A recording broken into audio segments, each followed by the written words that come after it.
Welcome to another episode of Wrestling Tonight, covering all things pro wrestling. As always, live from No South Studios, I'm the ace of the Tavern, Acefield Retro, and joined on this Monday evening by the one bad Chad himself. Chad, what's up, dude? Not a whole lot, man. This is a crazy week of pro wrestling news. A lot of big behind the scenes stuff happening, shaking. We came out of August where we were previewing all these events, and we're like, man, what's the news going to be like to cover? And this week ended up being a lot bigger than I thought. Yeah, absolutely. And I think a lot of the news, as you said, changed last minute.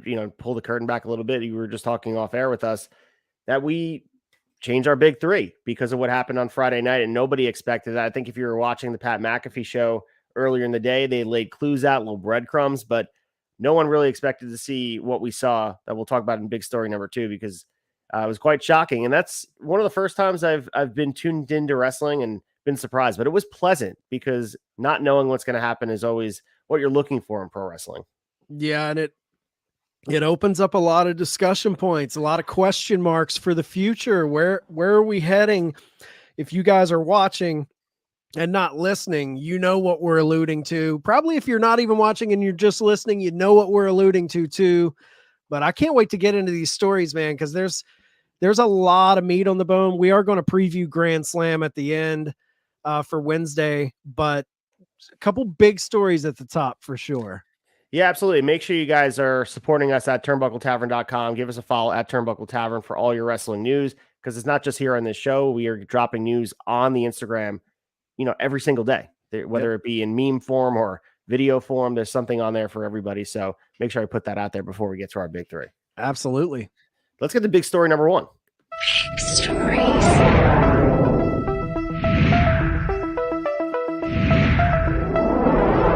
Story 1. So in big story number 1, Jade Cargill is believed to be finishing up with All Elite Wrestling.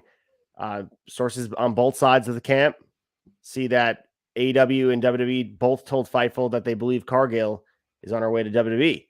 This was a conversation, Chad, we've been having for months and months, and it was more hypothetical than anything. What would it be like? Is Tony Khan wasting her? Is she being booked poorly?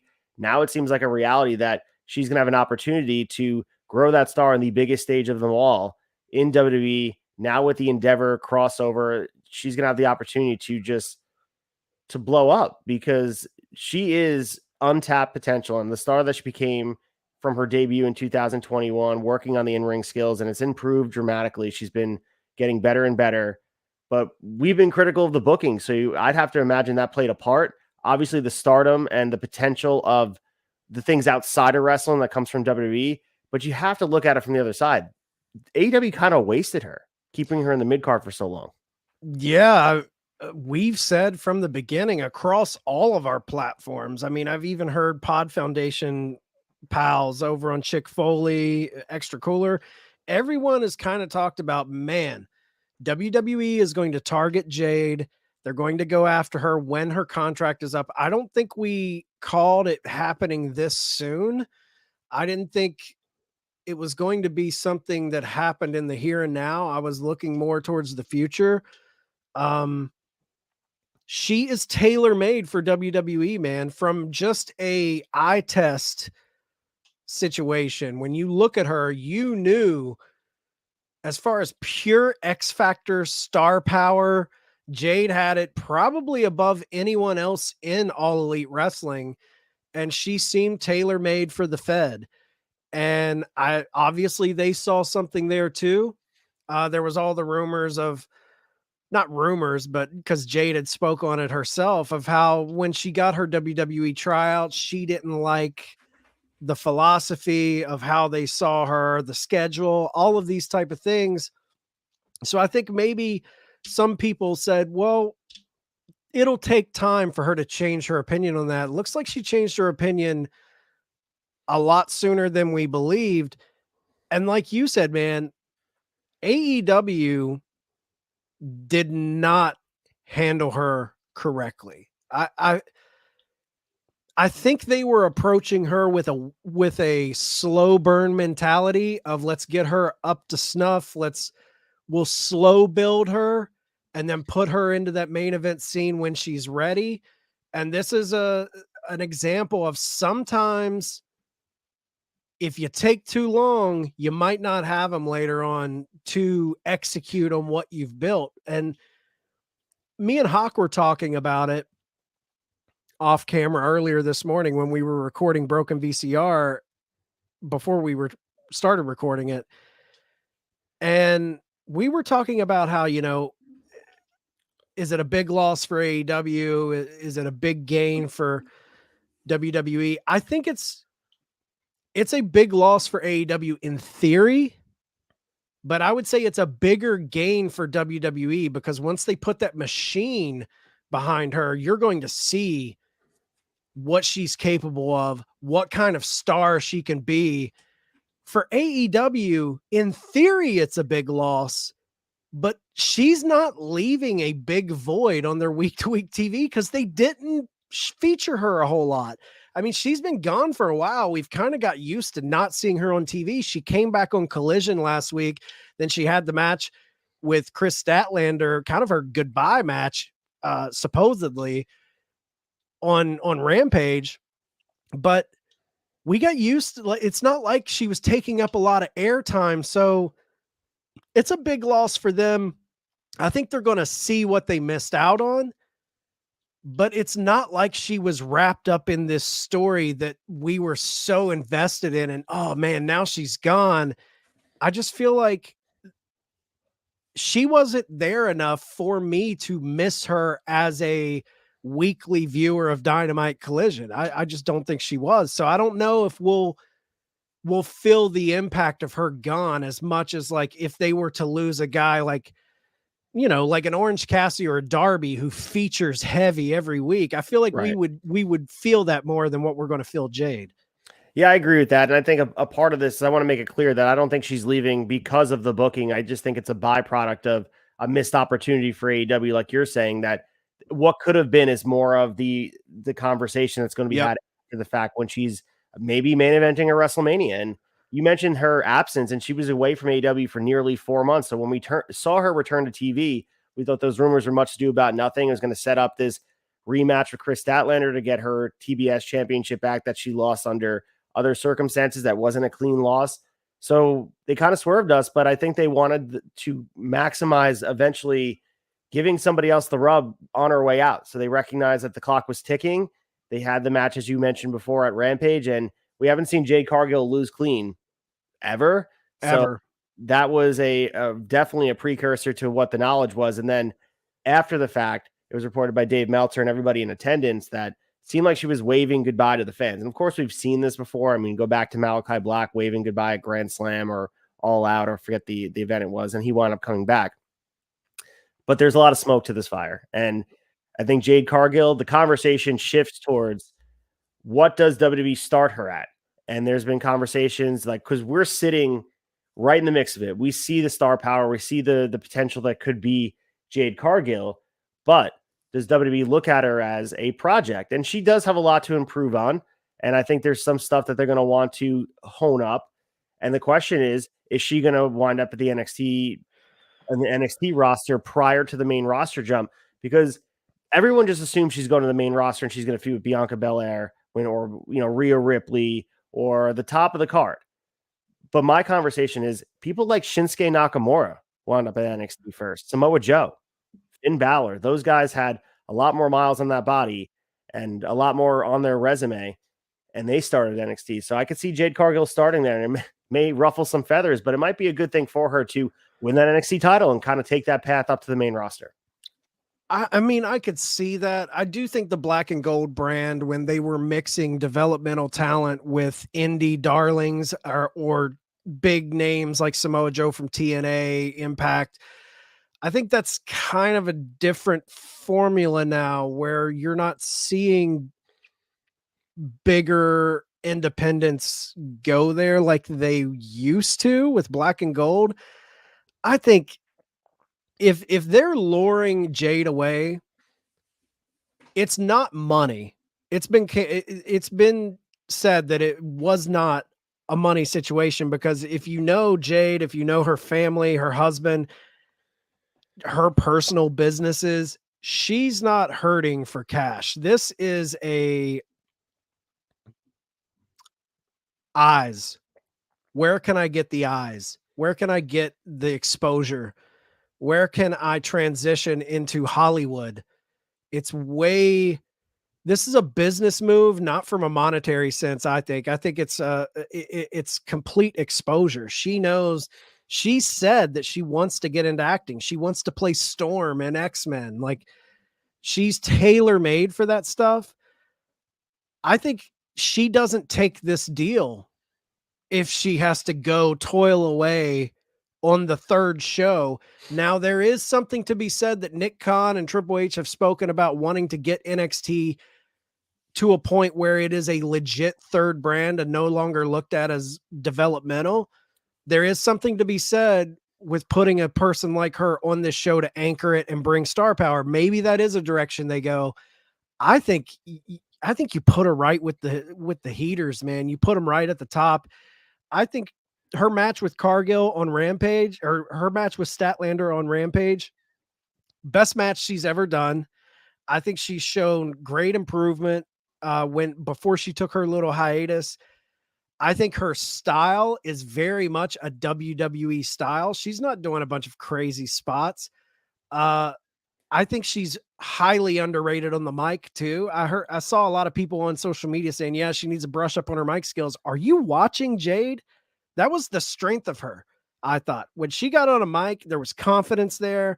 I thought she was great on the mic for AEW. I thought the flow of her wrestling in ring was where, like, the threads, the big spots she could do, it was just the flow. She doesn't have that flow down yet, but I think you protect her.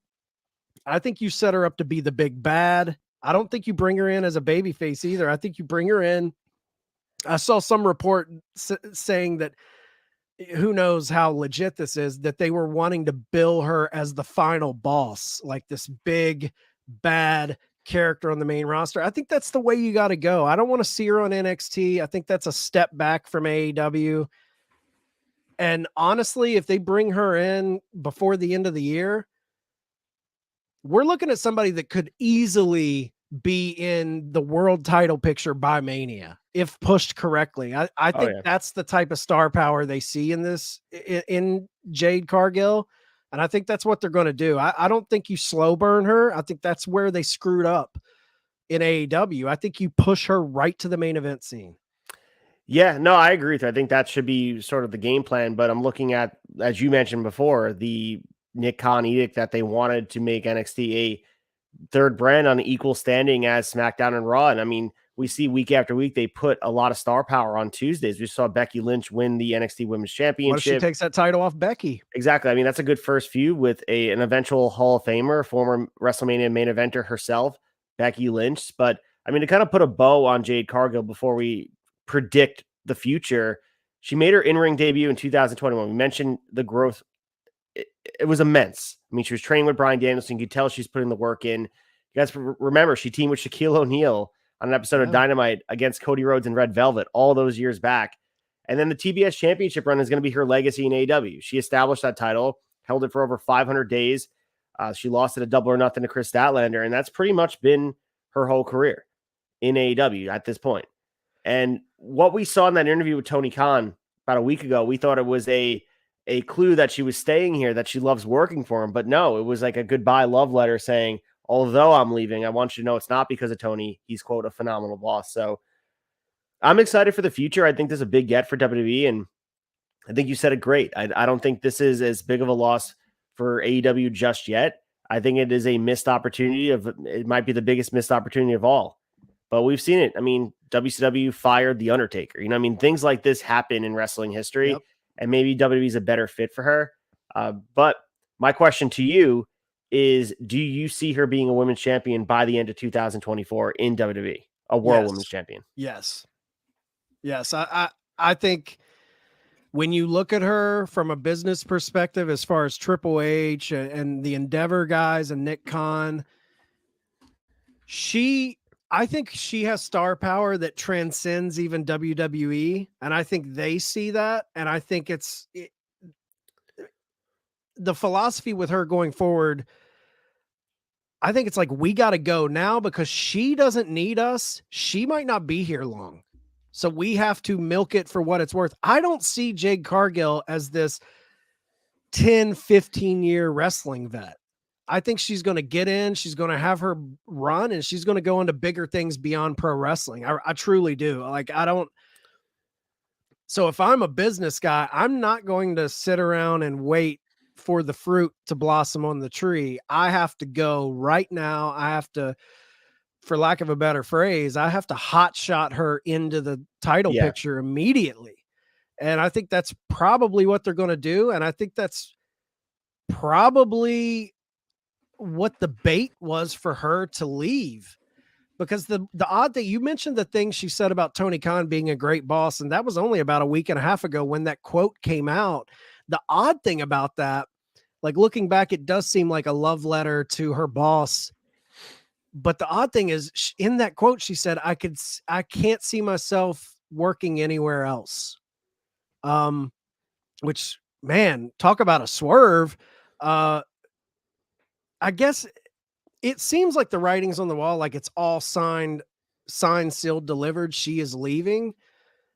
But I did hear Alvarez talk about it's not 100% sure thing. There's always that chance that she could resign. Nothing's official right now, but the way her and Chris Statlander hugged after that match, that to me was very telling. Like, it just seemed very out of her character to do that. And they showed it on Rampage, right? Which is, we had seen the fan video of it, and I thought maybe they edit that out, but no, they, on the airing of Rampage Friday night, they showed the goodbye hug and everything. So I don't know, man. I think she's going to be in that title picture, and I could totally see her in a title picture situation by Mania 40 if she signs by the end of the year, and or if she shows up in the Women's Rumble in January. However they decide to bring her in,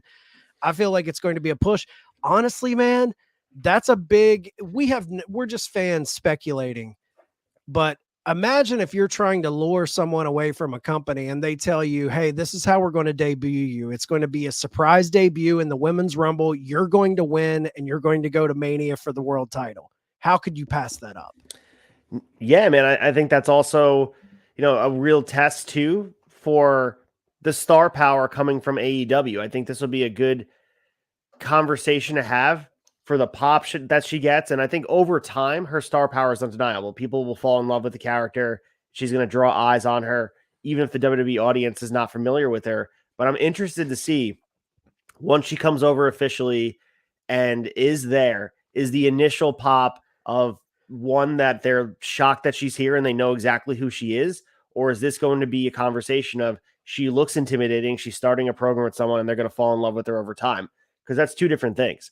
And with AEW, we don't know really, because the crossover was Cody, and he was returning home, quote unquote. Right. We really haven't had that big person go over from AEW to WWE in a way where some of the WWE audience just lives in that bubble. So I'm curious to see what her crossover was and if there is any. And my opinion is that she's going to get an initial pop because those fans in WWE have been becoming a little bit more savvy of the wrestling world around them, especially when you look at the wrestling landscape now with Wembley and all that stuff. AEW is getting a lot more buzz, and I'm sure it got some of those WWE bubble people to tune in for a hot second to see what's going on over there. How much of a role do you think Cody played in her if she is coming to WWE, do you think Cody played any role in that? I think immensely. I think he's probably very high on her, and he probably has recommendations of talent he liked working with and saw potential with. And they made a joke about it with him having uneven TV. They said he's a former EVP. He's able to handle things a certain way. But I think you're right. And I would circle other guys on the roster, namely Ricky Starks. I think guys that maybe that's excess, and we could talk about it. It was going to be one of our big stories, but with addition comes subtraction, because there's only a certain amount of spots on the roster and a certain amount of money going around. If you're bringing in Adam Copeland, you're not able to afford what it probably costs to keep Jade there. And I'm not saying money is everything, but time on the TV shows, you only really have 4 hours of meaningful television. Of course, you can talk about Rampage, but what does that really mean? and then you have only a certain amount of slots. So if you're going to dedicate more time to Adam Copeland on TV, someone else had to go. It's a shame it has to be the top of the women's division, though. I think it's more time versus money. I think if Tony wanted to, he could spend the money and have Adam Copeland and Jericho and Moxley and Jade and all of these high paid. I think the money is there. I just think Jade's looking at it like, I want to build my brand. And I'm not, even when she was there before her hiatus, it's like, man, we would get a Jade match on Rampage. We weren't getting any compelling storylines with her. Like the storyline of her was this undefeated streak. She didn't even get to tap into the main event scene. We didn't see those matches with Britt Baker, Jamie Hayter, Tony Storm. Soraya's there now. We didn't even get that. So I think it's her looking at, I want to be featured more, and they weren't. And here's the thing. Everyone wants to talk about this is a screw up from AEW of not seeing the talent that they had. They saw the talent they had in Jade Cargill. They knew she was a star. They knew she had power. The shitty situation that AEW is in is they're a new company and they are trying to get viewers. And we've talked about this before. The unfortunate thing is they're looking at those quarter hours. They're looking at who is tuning in. And at the same time, they're trying to build a women's division that, let's be honest, WWE for the most part has the corner on all the major talent in the women's division. So they're trying to build a roster of women that people will turn on their TV and watch. But at the same time, like, you need time to build that, and you can't sacrifice your ratings when you're trying for a TV deal. It's a very, very hard spot to be in, where you're trying to build something, but you're losing viewers when the women are on TV because nobody knows who they are. And you're not utilizing the one match a week to build any meaningful story. So I feel like they're in a really rough spot as a company that's 4 years old, where WWE has the kind of the landscape. They've been there. They're established. People are tuning in. They don't have to worry about ratings. People are there. They're there to watch. So they can take their time with story, where AEW is driven by, okay, who pulls a rating? We got to feature them. We got to feature them. We can't sacrifice 15 minutes of TV to build this women's division. So it's unfair to say AEW dropped the ball with her. They did, but it wasn't I don't think it's them being oblivious to what they had. They dropped the ball because they're trying to juggle growing the company and ratings and growing a women's division at the same time. And sometimes those things don't, shake out evenly. Yeah, I think you're right. And I think we've had this conversation about being the number 2 and sliding into that powerhouse slot where there was really no warming up the bullpen for AEW. They filled that spot. They jumped over Impact immediately when they debuted. So while Impact has time to throw things at the wall creatively, for lack of a better term, and really manifest the knockouts division and try their best to build the tag division, and they're not worried about exactly who's tuning in, and the lights are not as hot on them as they sit on center stage. AEW, you're right. In the middle of a negotiation process with Warner Brothers, they have to figure out a way to get their ratings to be the maximum amount of people. And for the women's division, it needs time to develop, and they are working on the stories. The Tony Storm stuff is certainly more captivating than other stuff that's been there. But you're right. I think if they want to maximize their time for 4 hours on TV, it's hard to do that. And part of the booking with Jade is some of the issues we're seeing with Rhea. When you book someone so strong and then they have a competitive match, it doesn't resonate with the fans, because what they really want to see is Rhea Ripley destroy somebody, which is why the Raquel program, in my opinion, didn't work as well as they probably intended, because Raquel Rodriguez has a lot of talent.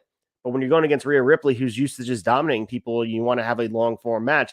That character has been so established in everybody, that's so much stronger than everybody in the women's roster. Not even, she's stronger than some of the men on that roster. Right. And then you go on the other side of things with Jade. The one competitive match she had probably was I mean, there was a handful, maybe 3 where she was challenged to her limit, but she pretty much ran roughshod over the whole roster. And that's a good thing because she's strong, but no one's at her level. And she's still the mid-card champion. It was confusing for people. And then when she went away, the momentum was gone. But you know what? I'm looking forward to it. I watch both products, so I'm not sitting here saying like I'm not going to see her again.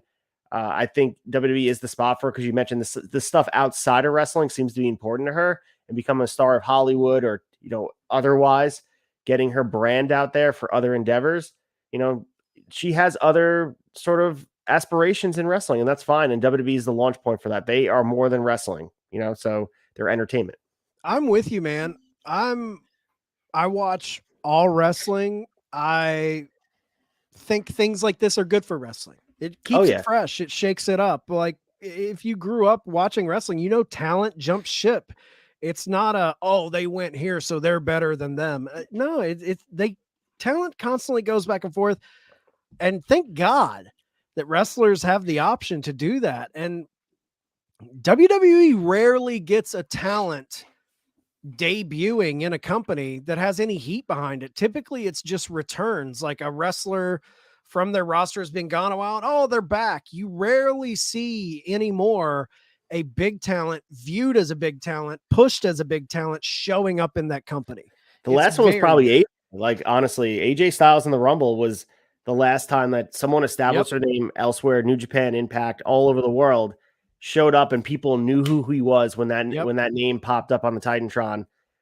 So I'm curious to see Jade's reaction from the initial. My gut, though, is she's going to NXT, and I hope that's not the case, but I think she's starting there.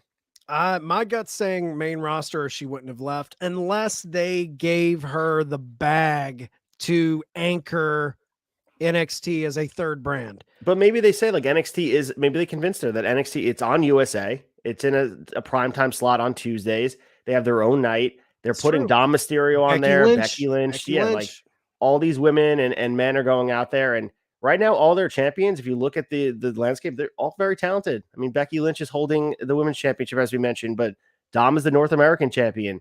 So like maybe it's going to become more of a main roster. And I'm not saying that should be her home forever, but it's kind of does both things. She can do the Performance Center thing, hone up things that she needs to work on until she's ready to take on, whether it be Asuka, whether it be Rhea. But I mean, the Rumble win seems, if she's there, pull the trigger on it. Oh yeah. And you know, there's always going to be question marks of how they'll handle this and with anything, because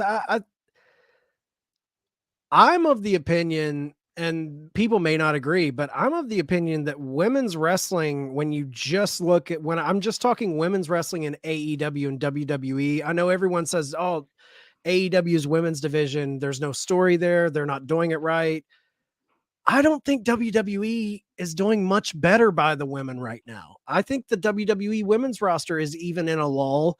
And I think something like this is a way to inject interest in the division, because sure, you have Rhea. Rhea's a big star, arguably one of the biggest stars in the company. We had a debate recently where I argued that she's WWE's MVP right now, but I think her MVP status is more her character attached to Judgment Day and the character they've built. As far as her feuds within her division as women's champion, there's not a lot there. Right. There's not a lot of, everyone says there's no story in the women's division of AEW. If you really look at it, there's not a lot of good story in WWE's women's division right now either. Like I'm just not seeing it. Like they might put on a good match, but both companies suffer when it comes to good long-term storytelling within the women's division. When you look at Bloodline and the amount of attention and effort and detail they've put into that, when you look at Judgment Day, the amount of attention and effort they're putting into that, over in AEW, the amount of attention and effort they're putting into MJF and Adam Cole, I'm not seeing that same focus put on any women's story. It's all, I guess the closest thing they've done recently to me that I can point at as they had a little bit of a story there was probably Becky and Trish. Yeah. But everything else seems very like month to month. Okay, this is who we have at our PLE. Let's have a couple little segments here and there. get to the PLE, blow it off, on to the next thing. There's no real rich, deep storytelling in any women's wrestling within AEW and WWE. Now, if you want good, rich, long-term women's storytelling, I think the place to go is Impact Wrestling. That's where they're really handling their women's storytelling. And if you want to stay up on that, watch Brace for Impact Thursdays at 10:10. Absolutely. And potential main event of WrestleMania, Rhea Ripley versus Jade Cargill, has a lot of buzz to me. The unstoppable force meeting the immovable, all that stuff. Like, I think that could be something that could you build towards. Obviously, don't give it away on free TV. They have to be patient, but it could be something that, goddamn, that could have a lot of weight to it if they build it the right way. Yeah. And I mentioned there's question marks. I think the one question everybody knows, WWE is going to make Jade Cargill look like the biggest star in the world. There's no question to that. The question to me is more, what's her schedule looking like? She has that was a big thing with AEW.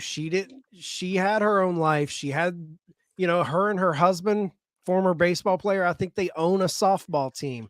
They have their hands in a lot of pots. Where is she going to be running, house show dates? Is she not going to have to do that? If she has a quote unquote, sweetheart deal where she doesn't have to do what the rest of the roster does, does that breed dissension within the women's roster? Why is she getting this treatment? There's a lot of question marks with that. But as far as her being a star and the way they're going to showcase her and probably the story they put her in, I think they're going to knock that out of the park. But we'll see. We'll see how it goes. All that being said, all the question marks, all of the predicting and rumors, and I'm excited. Jade deserves to be in WWE. I don't think AEW is going to miss her on our week-to-week TV, but I think Tony Khan, when he sees what WWE does with her, Tony Khan's going to be kicking himself in the ass and being like, damn, what might have been. Absolutely. We will see what happens, but let's get to big story number 2 about what actually happened on Friday. Big story 2. So we're talking about someone making their debut. Let's talk about someone who returned on Friday. And this was surprising. We had Pat McAfee opening up Friday's show, and he was interrupted by Austin Theory. They went back and forth, and they were insulting the people of Colorado. And they made the reference that this was the People's Show. And all of a sudden, The Rock's music hits, the place comes unglued, and it sends tremors throughout social media that The Rock is back. And they have this segment here with Austin Theory. Eventually ends with Austin Theory getting hit with the people's elbow. And then Pat McAfee got to hit his own people's elbow. But the story here is The Rock being back here in the company, even on a short term. We know he's made sporadic appearances in WWE over the years. The last time he was here was in 2019 for SmackDown's 20th anniversary. And that was the show that him and Becky Lynch, when she was in her man phase right here, beat up Baron Corbin. We saw on the McAfee show talking about college football. They made news by saying that WrestleMania 39 was supposed to be Roman versus The Rock in Los Angeles. That was official, but they couldn't come to an agreement about making the details happen with his dates and all that. And then the conversation continued down the line. A lot of the journalists and sort of wrestling insiders were saying that anytime The Rock wants that match, he's going to jump the line, which starts to have the conversation of, first of all, should he be able to do that? Is it worth it for the company to pull the trigger? And that we mentioned time and place and making things happen and things in a vacuum, because The Rock only has a finite amount of time left to be able to even be active in the ring. So dream matches right there at the table for you. But the consequence, Chad, could be devastating for who is supposed to be the day in and day out face of WWE. And that could be Cody Rhodes. If he jumps the line for WrestleMania 40 and Cody doesn't get to finish the story and we have to wait till WrestleMania 41, has the ship already sailed? Like, are we looking at a situation where The Rock is going to stifle the growth of the American Nightmare? if The Rock jumps the line, which he did say on Pat McAfee's show, he is open for WrestleMania 40 in Philadelphia. If he does take that spot and he just takes it and then Cody is shifted to something else, man, like, I don't know. He will. If he's open to do it, that's what they're going to do. I don't care how big Cody is right now.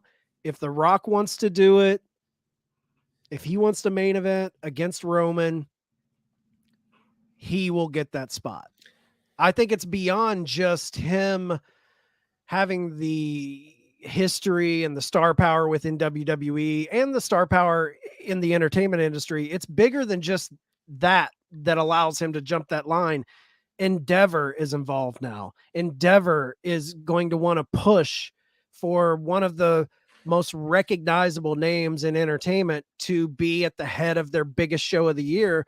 I think he jumps that spot. That being said, I think there are ways for them to achieve that without screwing Rhodes out of the situation. You could easily, I don't know how you would book it. I haven't thought that deeply about it, but it's a 2-night event. There is a world where Cody could get a match with Roman, Rock could get a match with Roman, back-to-back nights, double dip with Roman. There is that possibility, and I don't think that could be discounted. But I will say, if they go all in on The Rock and Cody just kind of gets left out to dry and has to take kind of a second tier storyline when everyone has felt the build to him beating Roman, that's when you're going to get Cody Rhodes kind of scratching his head like, man, should I go back to AEW? I'm not saying he's going to. I think, but that's that CM Punk. I know you shared the meme. We saw the meme going around of, here this part-timer comes back and he's main eventing Mania over me. I think there is going to be a little bit of that thought with Cody, because I think he is under the understanding that that's his spot. He gets to be. Am I back? You're back, yeah. Yeah, but yeah, I think it's very, very.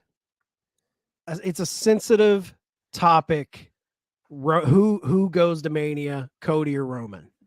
I mean, this is something that is in the immediate going to be a benefit for the buy rate of WrestleMania, for the attendance, for the buzz going into the event. But long term, this has a ripple effect that could be, like I said, devastating for Cody Rhodes and the company, because when WrestleMania 40 closes and they're sweeping up the final confetti of the show, The Rock is not going to be there on that Monday Night Raw, and Cody will be there. And this is a conversation we have over and over again about part-timers. And listen, I mean, this is the formula they use. It's worked over time. But some perspective of just the age of The Rock here to put in kind of the grand scheme of things. And this is from a guy on Twitter named Brian R. Solomon. So shout out to you. And this was really awesome to read. And he said, The Rock's the same age Bruno was when he came back to help David. Same age as Hogan was when he was Mr. America. Same age Flair was when he was pretending to have a heart attack in WCW. Same age HBK was in his Saudi Arabia match. Same age Harley was when he was managing Vader. He's the same age as Terry Funk when he won the ECW title at Barely Legal. The same age that Backlund was when he showed up in the 2000 Rumble. And the same age that Dusty was at Bash to the Beach 1996. I'm not saying age is everything, but that's just perspective of, can you imagine one of those guys coming in that slot and doing that? No one is as big of a star as The Rock. The guy is, we were talking about Jade Cargill. That is sort of the path that everybody looks at, is wrestling can take you to a level of superstardom where you have millions and millions of followers on Instagram. You have millions and millions of dollars, billions maybe for The Rock. The guy is potentially wanting to run for president at one point. Like, this dude is larger than life. So I understand if he wants to come in, and you have the family tie with the bloodline. This was the story that we always thought was going to be the payoff. So I understand the appeal of it, but there's got to be a different way. And I think you mentioned before, to do the match with Roman without the title involved. There would have to be a pivot from now until then. I know we wanted WrestleMania to be the spot where Cody was coronated, but you have to pivot. Like, you'd have to give Cody his moment elsewhere where he gets the rub off of a Roman, and then you have that match. because I think you have to feed both masters. If Cody's left out to dry and you do the night where they wrestle each other, then people are left asking, say Roman beats Rock on night 1 and on night 2, Cody then beats Roman. People are going to be saying, well, the Rock damaged it. I mean, it's kayfabe, whatever, but it definitely muddies the water.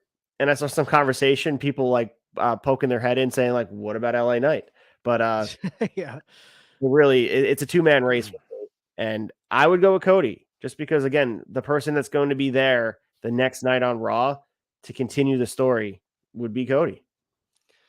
Man, it's tough, man. It's tough because Mania, it is a place.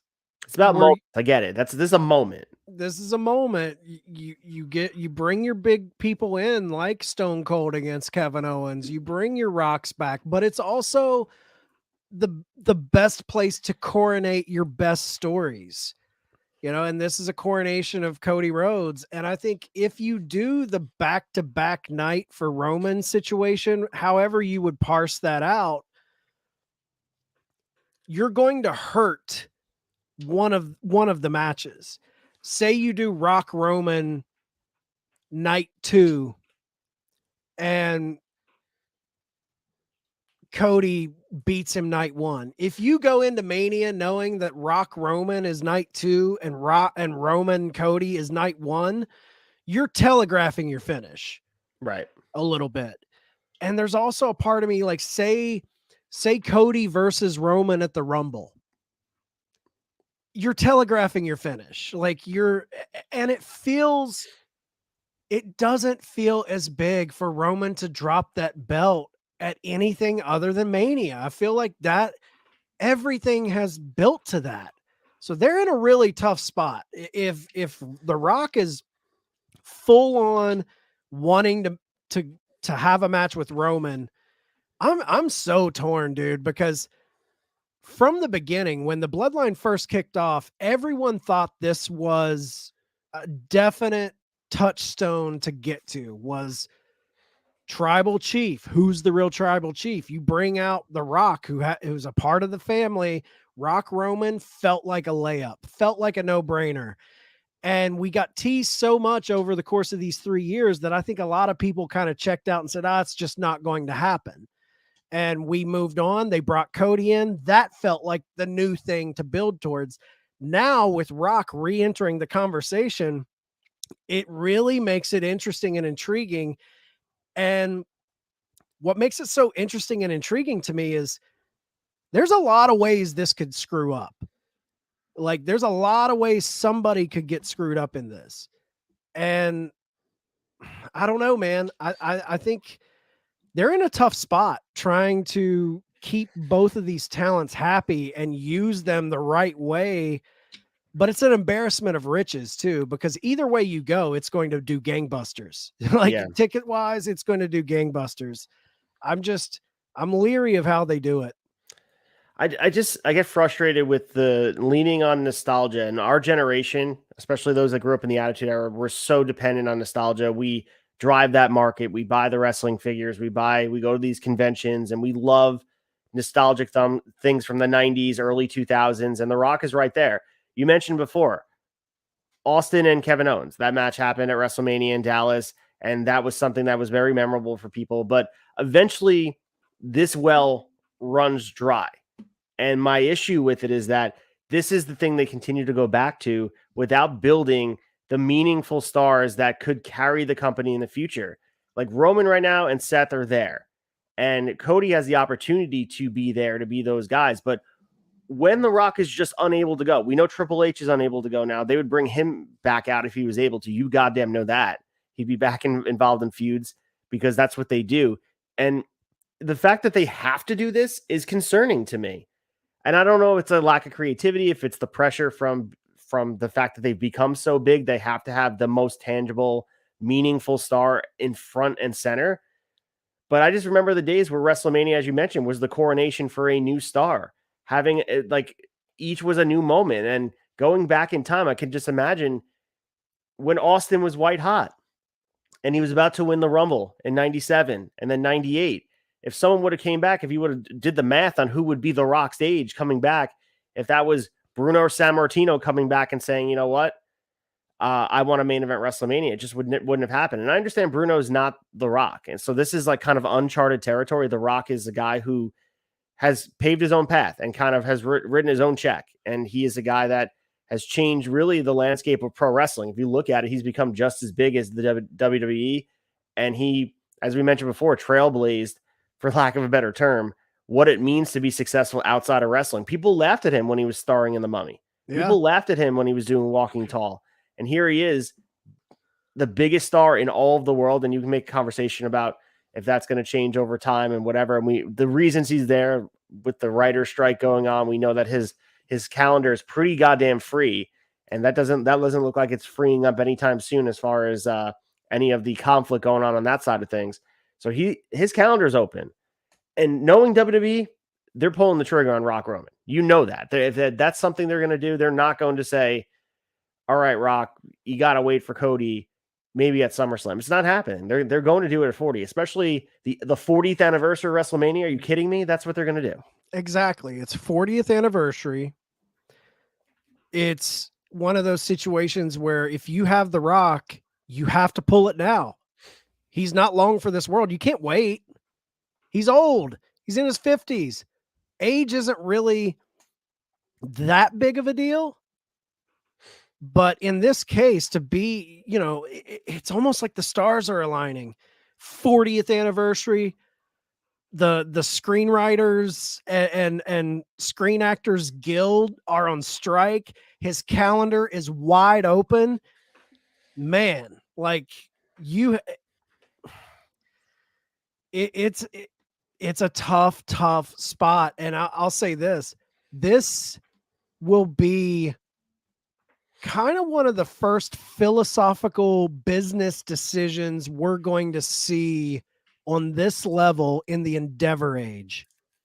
Like, how does Endeavor, what's their business model with the way these things go? Now, you could say if Endeavor wasn't even there, probably WWE would make a similar decision, but it's going to be very interesting to see how they do this, how it's done from a just booking wise, if even constructing the match too. Like Rock has not been active, and the Roman matches haven't been these fast-paced technical masterpieces, but there's still some level of the Rock's going to have to bump and be in there, and he's going to have to do the things he hasn't done in a very long time. And we saw him at a WrestleMania 11 years ago against John Cena, where he tore his pec off the bone. Yep. So you got to worry about that as well with the injury and ring rust in the biggest stage of them all. Like, is he going to get a tune-up match somewhere to make sure that things are good? I mean, the PC exists,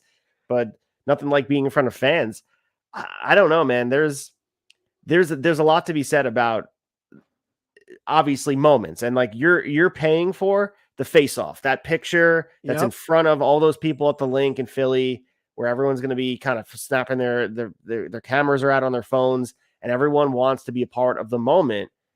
Can it deliver after the moment? I mean, Hogan and The Rock, I know so many years ago, but like that match was just all theatrics, and maybe they do something like that. So what I'm taking from you, Ace, is you think it should be Cody, but you think they're going to go with Rock. I know it's going to be Rock. If Rock wants to do it, it's going to happen. But I think it should be Cody, just because, just the longevity thing. I understand right here in the moment. Awesome. It's a very, very much a no-brainer decision, but you are throwing out a year's worth of story for this rewrite. Ironically, for a guy that is just available because he became available, and you're trying to strike while the iron's hot, and it's going to bring a lot of casuals in. And maybe that's what it is. And maybe I'm too in tune with the day-to-day that you're going to get someone who stopped watching when The Rock left, or maybe stopped watching in 2002. And they're like, oh shit, The Rock is back. I have to tune in. And maybe I'm off base. Maybe I'm out of touch with that fan base that they're seeking. You have the hardcore opinion of what's better for the future of the business and building the next big star. And I'm with you, but there's no comparison. The Rock versus Roman will do much bigger business than Cody. I mean, How do you think Cody takes this? Is there any consolation prize that they give him? Say he's completely out of the main event. The Rock is taking the main event. How does Cody take this? Well, I mean, there's some story there for Cody, obviously, with Seth Rollins and their history. If there's a World Heavyweight Championship, I think Seth would probably lose that title by then, but that could be a story you continue to tell. I think Cody's a consummate professional. I don't think he's going to whine at all. I don't think he's going to cut a pipe bomb promo on TV about it. But I think in his personal circles, I think he probably has to be vastly disappointed with everything that went down with this going forward, and wondering what could have been if you just pulled the trigger at SoFi Stadium. If you just would have did that, and we'd be looking at Cody as the champ. He had that great feud with Brock for the championship, and then going forward throughout, defending it until right now. He could have his own program. Rock and Roman are just fighting over the bloodline, the top of the family. You don't need the championship involved in that match. And Roman doesn't even need to beat The Rock, too. Like, that's the other thing. It's not like it's establishing Roman. It's just the rich get richer. He's beaten Taker, Triple H. How many more people does Roman need to build to be built up strong? He is already one of the greatest of all time, kayfabe wise. It's not like it's like, oh, this is a moment we need to cement Roman's legacy. It's already cemented. So it's not like it's even that. I mean, I get it though. And this is why I sort of feel disconnected with WWE in a lot of moments. This is the type of stuff they do that, even though I love The Rock, I love Austin, I even love, Taker is my favorite of all time, but seeing them, as you say, trot them out for these nostalgia runs. And, the most visual one in my brain was when FTR was squashed by DX on a Raw reunion show. That's damaging to the brand and your current roster. And there's ripple effects that you may not see now. You may not see 2 years from now. You're going to see 10 years down the line when the well has run dry. The Rock is 60 years old. He can't get in the ring. Austin can't get in the ring. Who is the person you bring in? If that's the roadmap you've done, that your main events at WrestleMania have to be nostalgia acts, who's coming out? You have to establish the new stars, and Cody's right there on the cusp of superstardom, getting enormous reactions, driving house show business, merchandise. He's not at The Rock's level, but who's to say he can't be as far as wrestling goes if you pull the trigger on him? It's a missed opportunity. Yeah, I agree. And I think Cody, like you said, is a consummate professional. He gets it. I think he would be upset, but I think he's like, it's The Rock. Of course, that's what they're going to do. But when he lays his pillow down at night and he's talking to Brandy, he's like, man, I don't think it's so much like empty promises. Like, they promised me this and now they're not giving it. I don't think he's like that, but I think it's like there's going to be a little bit of frustration there. But he'll play the game. I mean, is there any world where a triple threat makes sense? I don't think it does, because I think both matches, if whatever match you would go with for Roman, either The Rock or Cody, I think they both have to be mano a mano. I don't think a triple threat would even work. So they are, and we're going to talk about in the quick hitters, and it's not announced yet, but it'll be announced in the coming days. And maybe by the time this airs, it already announced. WWE is reportedly bringing a stadium show to Australia early next year. Maybe put the title on Cody there. They're trying to do Optus Stadium in Perth, Western Australia in early 2024. That's a big stage. Maybe they pull the trigger there and just like get the title. Because really, the mission should be get in and get the title off Cody in a meaningful way where it still has an impact. And I understand WrestleMania to WrestleMania, everyone's circled 40 on their calendar in Philly, the birthplace of America, the American Nightmare, him coming out with all the red, white, and blue. Maybe you have to get it off him. I mean, that to me, that's the goal. Right now, if The Rock is locked in, get the title off him. Extract the title. That's the mission. Yeah, I think we have to stop looking at the title has to change at Mania, because the obvious choice, I think, like you're saying, is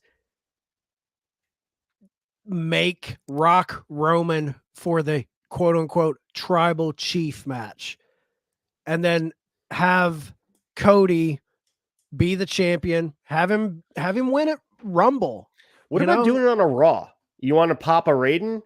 Have Roman Cody on a goddamn Monday Night Raw. You want to bring it back to new levels? You want to hit 3.5 million people watching Raw on USA? Hype the match up for 6-7 weeks and say we're doing this on Raw, and give them a finish. Can you imagine? That would be crazy. I mean, just looking at, what could be at Mania 40, if all of this is building towards Cody versus insert here, he has the Universal Championship. You have a Cody versus someone, LA Knight, whoever it would be. Then you have Jay versus Jimmy Uso, brother versus brother, and then Roman versus Rock for the tribal chief. That's a hell of a top of the card lineup. And then you throw Jade versus Charlotte on there, or Bianca. Mania 40, they're stacking 40 plus Punk. CM Punk could be Punk versus Cody. Jeez. I mean, there's a lot of shit on the table that I think WWE, this is the last thing I'll say. WWE, we talked about Jade possibly coming there, Rock returning. There's all the rumors. CM Punk was doing his commentary for the cage fighting, and he said, I've got a lot of free time over the next 2 months. Well, in 2 months is Survivor Series. So WWE with Endeavor, they just finalized the deal with Endeavor. They are firing, man. Yeah. I'm not saying it's a good idea to bring in Punk. I'm not saying that at all. But as far as like with the casual fan, you're bringing back Rock. You're bringing over Jade. You're bringing back CM Punk. They are throwing fastballs right now. And you have to look at that as another company and be like, we have to respond somehow. We have to do something big to garner some attention, because that is a lot of headlines. Jade, Punk, Rock, like they're getting a lot of steam right now. So, the bar has been set, and WWE is going to consistently up that bar. I think they're looking to make WrestleMania 40 obviously the greatest WrestleMania of all time. Just to clarify, Roman and Cody would be on SmackDown. Just because that's, they're both on SmackDown. Just want to clarify that. I said Raw, but Papa Raiden on Fox, and you want to put negotiation tactics in place of saying you want to buy the rights again, draw your biggest number yet by having that match on TV. When was the last time we had a meaningful title change on TV? I know that Big E won the WWE Championship, he cashed in, but when was the last time we had a match that was built up to the level of we're going to get a finish, let them have the last hour of the show, know? So, but I think you're right, man. I think WrestleMania, and don't think for a second that AEW in the Wembley situation, whether it was 72 or 83 or 82 and a half, whatever it was, the actual number, it's stuck in the ribs of WWE, where they're like, you know what? Now we're going out there and we're going to show us why we're the biggest entertainment sector in wrestling in history. And now that hurt their feelings. And, when a big bad gets their feelings hurt, they come out and swing for the fences. And that's what they're doing right now. Oh, 100%, man. If within a 6-month time period, you bring back CM Punk, you bring back The Rock, and you sign Jade Cargill, whoo, man, they're throwing combos. They're lighting the wrestling world up right now. With I'm not saying any of it's like monumental or anything. I'm just saying like those are headlines. Like you're grabbing the attention of the masses with big things like that. Yep, absolutely. Let's get to big story number 3 and preview the event coming up this Wednesday. Big story 3. So we have AEW Grand Slam from Arthur Ashe Stadium in Queens, New York. And this will be the 3rd edition of Grand Slam. And we have some great matches. We have on the graphic you guys are watching on the video, main evented by the AEW World Championship, MJF defending against Samoa Joe. We know Joe defeated Roderick Strong via submission in the main event on Dynamite this Wednesday in the finals of the AEW Grand Slam World Title Eliminator Tournament. And now he set this challenge, MJF in Queens, in the biggest match of MJF's, since probably the Iron Man match against Bryan Danielson. This is one of the biggest matches that he's had as far as, Adam Cole, you can make the case that was people thought the title was going to change hands. I certainly was one of them. But this is another step in the direction of to establish MJF as your figure first and foremost to get a win over Samoa Joe is a big deal. Yeah. And right now, I love what they're doing. And you guys are talking about in the flagship drops every Thursday morning following Dynamite on audio only, where you can find podcasts. It's Chad and Sneed dropping all the Dynamite and Collision info tidbits for you guys. what they're doing by weaving in Roddy Strong and then the finals of this is perfectly done. And we talk about meaningful story and having the entertainment value. We right now, they've stretched out this Adam Cole and MJF thing to a level where now Joe is involved, where Joe as this big monster heel in a main event feels big. And that's what you ask for a Grand Slam. Last year was a little bit, the first year obviously is no touching Bryan Danielson, Kenny Omega opening the show. Right. Year felt a little bit lackluster. I mean, it still had some moments in there. Like, we had Jericho winning the ROH title, that type of stuff. But this card that's being built surrounded by this MJF Samoa Joe match feels like a pay-per-view on a Wednesday. Yeah, it does. It's a big match. It's a big payoff to this Joe angle in the Adam Cole MJF story, because let's be honest here. This is a diversion from where this story is going. This story is still going to end with MJF or Adam Cole turning on each other and there being a title change. Just like how we've kind of saw the Cody Roman situation. Cody's going to be the guy to take the title off of him. I still firmly believe Adam Cole will have that belt. He is going to be the guy to beat MJF. But I love that they're throwing Joe in here. They've got Roddy. Their fans know what's happening, but at the same time, these little stories along the way are making us forget that we're seeing this bond. And I think when the turn happens, it'll be meaningful. It'll be big, hopefully. But I love the Joe angle. I mean, last week when it ends with him choking Adam out at the top of the ramp, that was a great image. He looked like the big bad. He looked like the final boss. I think we saw a little bit of a kind of foreshadowing to the finish of this match. I really think MJF's going to choke him out. I agree. Yeah, I think he's going to choke him out because he kind of leaned on that Conor McGregor. He calls himself Magic Max. Conor McGregor used to call himself Magic Mac because he could predict the finishes to his match. They've already done that before when he said he would win by what was it, an arm drag takeover or a headlock takeover? Takeover. So I think he's calling his shot, and I think somehow, some way, he chokes out Samoa Joe. I agree. I don't see MJF losing the title here, but this match is going to be a big fight feel. Samoa Joe in a main event at Arthur Ashe is going to be awesome. But like you said, this is just one of those pit stops for the eventual end of the story, which is Adam Cole. In my opinion, I think you agree with this, Adam Cole joining the Kingdom. Yep. Because that's also in the back burner as well. And this was a whole ruse, in my opinion. MJF's going to be a sympathetic babyface when it's all said and done as he chases for the title. But we also 100%. Have the AEW Women's World Championship, Saraya defending against Toni Storm. Referenced it before about their women's division needing meaningful story. Toni Storm's character work has been some of the best stuff we're seeing, bar none, across all divisions. The watch out for the shoe, just the dramatic nature of the character. It's so silly over the top, and it's so pro wrestling. So Toni Storm won an eliminator match on Dynamite, which, by the way, had no buzz to it. Like that match with people that really had no, I mean, maybe Sheeta is the only one that had a claim for the championship because she just was champion. But when was the last time we saw Nyla Rose in a contending match for a championship? Even Britt Baker feels like she's lost a lot of the buzz off of her. She's sort of just there. And I think that is part of the biggest criticism we have of the women's division, that the inability to keep everyone sort of simmering on, on the burners for a bit. Everyone goes ice cold until you want to heat them up again. And it's really hard to get them to a level they used to be. I see Saraya continuing the run as champion. She just won it, but it's not going to be, I mean, the other story here is the Outcast and Toni Storm. And like that is a piece. She was just part of that faction. She's lost her mind too. Like being this character should be fun. And I think there's some potential that we're yet to see. Yeah, I'm excited. I'm a big fan of what Toni Storm's doing.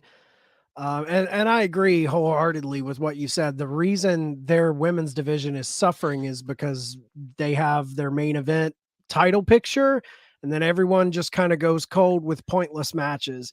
If they had storyline with these people in the mid card, maybe when, you could make it make sense when they jump back up into the title picture, like Nyla Rose, it just felt like, hey, let's put her in there. It did, I think that's been poorly handled. But Toni Storm, I think she'll lose. I think Saraya will continue to reign, but I think this story with her and the Outcasts will continue. At first, it seemed like they were building Tony as a heel, obviously because the Outcasts were heels. But after the promo last week, it seems like Saraya and Ruby are going to keep that heel role, and Tony's probably going to be a fan favorite. It's what it feels like, but we'll see where it goes. Yeah, it's hard to imagine people booing that gimmick. It's so over the top and goofy that it's going to get people to react, and people are going to become familiar with the shtick too. That's the other part, where the watch out for the shoe and all that stuff is going to hold some weight for the fans as you watch. But we also have the International Championship on the line. Jon Moxley defending against Rey Fenix, and I like that they're following the same roadmap they were with Orange, just having Jon Moxley stack up the defenses, going through the ringer, being the Workman's champion. This match is going to be really good. There's not a shot in hell Rey Fenix wins the championship, but should be a fun match. International Championships continues to be on a top level as far as prestige goes in all of wrestling, and continues here. But Jon Moxley retains for sure. Yeah, Moxley will retain, and this has kind of heat because Rey Fenix, he couldn't make it to All In, and they had that angle. He was going to be in the Stadium Stampede, yep. So this makes sense. This will be a good match. International Championships, the workhorse championship right now. Yeah, Mox retains. Title for title match, ROH World Championship. Claudio Castagnoli is the holder of that versus the New Japan Pro Wrestling Strong Openweight Championship. Eddie Kingston's holder of that. So there's a lot of weight behind the Claudio and Eddie Kingston feud. On screen, off screen, blurring the lines of reality, what's real, what's not, tapping into it. But this is the crowning moment for Eddie Kingston. Like, this is going to be his moment, finally pulling the trigger on him as ROH World Champion. I think before he got hurt and had to have the hernia surgery, I think they probably always had intention on making him ROH World Champion. It's going to be interesting to see what he does with that championship. One of the bigger precursors is I don't think we're going to see Claudio go over to New Japan and defend that Strong Openweight Championship as well, which would be cool. Opens up some options. I think it would have been really awesome to see Claudio go over there. But I think Eddie Kingston gets his moment in his hometown, gets a huge emotional pop, and it should be a really good match. I agree. This is the crowning moment for Eddie in New York City. It's going to be huge. He's going to be holding two straps. Eddie two straps. Yeah, it'll be a good moment. I think, he's a fan favorite. Eddie deserves this. I love this match. Good feud going in too. So we also have Chris Jericho versus Sammy Guevara in a match that they've set up. They've teased full on breaking up. They've had thrown some barbs at each other on screen. We had the stuff with the JAS. They split up, the other crew, Anna Jay and you are good friends. The tag team 2.0 over there is no longer with them. So Daddy Magic and Cool Hand Luke is what he's going with. Cool Hand Ange is over there. But JS is split up. Sammy Guevara is the one guy who's been standing by Jericho's side. They're going to have this meaningful match in front of Arthur Ashe. It should be a good match. I think there's more to it. This is going to be a precursor for things to come. And I don't know what it could be, but I always have faith that even in the lulls of Jericho's character development and where they're going, we're in the in-between stage. Like, what's after JS? We don't know exactly what's there, but it's going to reveal itself soon. And I think Jericho's been, he hits home run after home run. So I think we just need to remain patient and see where this is going. Yeah, I think, there's a lot of respect between the two of them going into this match, which leads me to believe there's going to be some shenanigans. Something's going to happen. My gut tells me that Sammy and Daniel Garcia become integral parts of the Callis family. It looks like they're building Jericho back into a babyface position. Like you kind of alluded to, I think this is just a pit stop on the way to the bigger story that's about to happen, but should be a good match. So the other conversation we have to have is about the Arthur Ashe attendance because last year where there was conversation about a lot of empty seats. I was there in person. The first year was just, people hanging from the rafters. It was a hot ticket to get. Tickets moved a little bit slow the year before. So I'm going to 2022 and 2021. Obviously, 2021 is the year that was the first one, 20,177 for the first time ever, their New York debut. And then we moved to the year after in 2022, moving down to 13.8, which was a significant a decrease. And then this year, we don't have the official number. We know tickets were moving pretty fast in the beginning. They slowed down. Looking at secondary market, I'm planning on going on Wednesday. Still have not purchased my tickets. So there's probably some people out there in the same boat as me waiting for tickets to go down because some of them were expensive. I mean, the initial price was pretty hefty on the pre-sale. So I waited, and I will wait and try my luck on the secondary market. But I'm hoping that they do somewhere in between the 20 and 13. Maybe they do 15 because that place, when it's all the pomp and circumstance of a big venue that Arthur Ashe provides, I think it could have a lot of the environment is just as important. So I want that crowd to be electric and a lot of them there. Yeah, I think obviously the first year is going to be the biggest because that was their New York debut.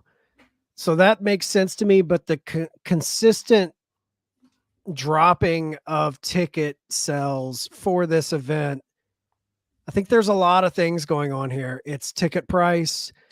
It's bad press. It's also saturation of the market in New York. Saturation of the market, bad press. I think all of the, the brawl out and the handling of all that, I think it turned a lot of people off. I honestly do. I think that hurt their perception with a lot of fans, for good or for worse. I'm going to watch regardless of stuff like that, but I think they're trying to pull themselves out of this negative. Ticket sales are down across the board, not just in New York. They only had like almost 3,000 people at one of their recent Dynamites. So they have to get some good faith to build. I'm not sure what to do to gain some people back, but it's a very, very expensive time for people. Like if you go to the grocery store, shit's expensive, man.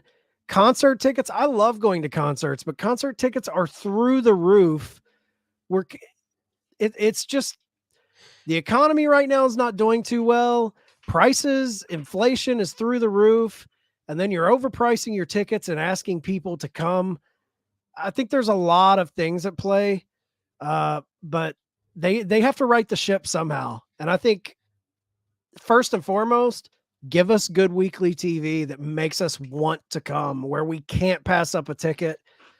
But I don't know, man. They've got a lot of things to work out, in my opinion. Yeah, and they're on the right track. We've seen some meaningful story on TV, the production of and moving towards the stories of new things. Like it was the dawning of a new era post-punk after the All Out and all the thing that happened. And so now seeing them take the reins and continue the story of this MJF stuff and then the mid-card stuff as well, having a lot of weight to it. But make sure you guys tune in Wednesday, TBS, check out everything with Dynamite. And of course, if you want the full breakdown night after, check out the flagship on audio, Apple, Spotify, wherever you get your podcasts. Chad and Steve will be breaking it down. And Hawk will give his take on it as well. Yeah. But let's get to the quick hitters and talk about other news in wrestling. Quick hitters.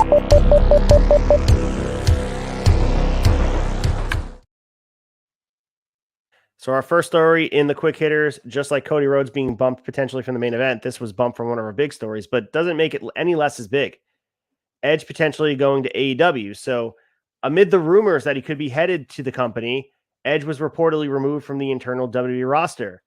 PW Insider then reported that he was added back to the current roster and then put on the alumni section because they apparently it was a misstep that they tried to move him away from the active performer, try to put him under the historic section where they have legends. We do know that his WWE contract is up at the end of September, which is in a few weeks from now. And we saw him have his final match in Toronto against Sheamus on SmackDown all the way back, believe it or not, a month ago to the day, August 18th. And it was celebration of his 25th anniversary of his WWE debut. More of the conversation, though, Chad, is AEW, when, how, and where is this going to happen? And do you think it should happen? I think there's a possibility still that it doesn't happen. I do hope it happens. I think this is something, And look, man, you can bring over the biggest stars ever, but if you don't execute properly and put them in a good, compelling story, it's all for nothing. So it's like not just bringing Edge over isn't, it's a good pop. It's a good one headline grabbing thing, but it's all in the follow through with anything. I do think this is a good, you got The Rock, you got Punk, you got Jade Cargill, possibly with WWE. This is a good way to bring back some, oh shit, okay, a little tit for tat from AEW. But I think there's a lot of good stuff there. Christian's doing some of the best work. If you infuse Edge into that Christian storytelling in a feud and then get to them reteaming, you got the Hardys. There's a good path to sending both of those guys off in the best way, when they decide to stop wrestling. I do think it would be good for the company. As far as when it should happen, I'm not sure it's the end of September. I don't know if I'm buying that, because at first reports, Edge had mentioned, there's been a lot of conflicting reports. Like I heard end of August, then he kind of came out and said end of September. So we don't know what's going on there. If in fact it is the end of September, I would say Wrestle Dream. That's your new pay-per-view. It'd be a great way to get some steam behind that as a big pay-per-view, to have Edge debut there. If it was August, Grand Slam would be a hell of a way to bring him in too. I don't know, man. I'm wondering how they bring him in. Right. But what's your thoughts on it, Ace? Do you think it's going to happen? And when do you think it's going to happen? I think it's going to happen. And I was thinking about Grand Slam as well. And I think part of the carny nature of pro wrestling is always throwing that date out there. That's a false misnomer. Like the contract probably was up and the non-compete's no longer there. Did the match all signed and delivered? Maybe Grand Slam was the spot. Maybe it's going to be elsewhere. But I think if you're going to do it, usually debuts at a stage like Grand Slam on network TV is where you want a debut to happen. My concern of the booking is leaning too heavily on the nostalgia piece of him, about assuming that everybody knows the history. I love Edge. I think he's going to be a great addition to the roster, not just for on screen, but for behind the scenes, Locker room leader, wealth of knowledge. But it took a little bit for Christian to fall into his role as well. And I think letting stories play out, we see Christian in and out. I mean, he's there on a weekly basis and he's a meaningful part of our TV. When he was first brought in, it wasn't like that. I mean, people were very down on, like, we don't want this to be Impact Wrestling from mid 2000s when you brought in ex-WWE guys just because they'd pop a rating and they're immediately thrown to the top of the card. I like the idea of the unfinished business with ending his career teaming with Christian and or feuding with him or both on the TV program for a year. Also, you have the Hardys there as well. And I understand, the same stuff I'm saying about not leaning too heavily on nostalgia. Edge is a legend. He gets to write his final, the conclusion to his career. And if he wants to have a match on a pay-per-view against the Hardys, if that's something he finds meaningful that he wants to do, so be it. And I think he has a lot more to give than he was shown on the WWE side of things.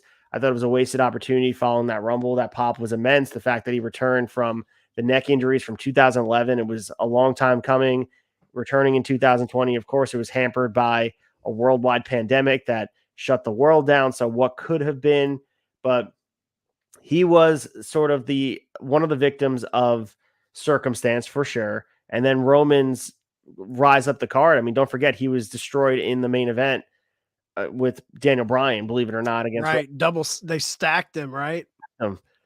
Which, that is part of it. And for the greater good of building towards the future. Then we saw an extended feud, obviously with Orton. He got hurt. And then the Seth Rollins stuff took a little bit. Judgment Day had it was weird. And all of a sudden he was just another guy and it felt bizarre. I think Edge should be treated as an attraction. And we know Tony Khan has an ability to shine the light on legends in a meaningful way.